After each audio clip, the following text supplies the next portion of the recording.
Herr Präsident.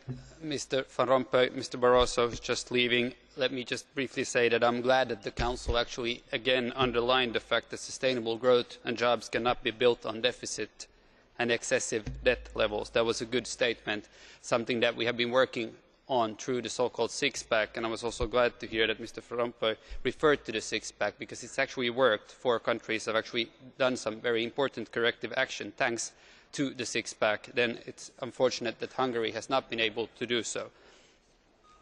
Considering the two-pack negotiations that are ongoing, I guess it would be more than good if the Council would this time endorse the fact that we need more automaticity in order to have a credible two-pack result. In the six-pack negotiations, the Council was against this approach. We were persistent and the outcome was very good.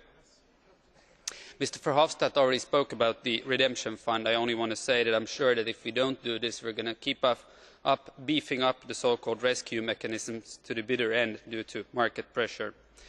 Concerning the 2020 strategy, I tend to share the little cynical approach by Mr. Barroso before. We have to remember that despite all these good promises and decisions, for instance in the latest Council meeting, the same Council wanted to cut €560 million from research and innovation in the budget of 2012. Luckily, the Parliament was able to stop this, but this just proves again that the Council does not live up to its own goals and decisions, and you have a lot of work to do in the Council. Thank you, Mr. Chairman.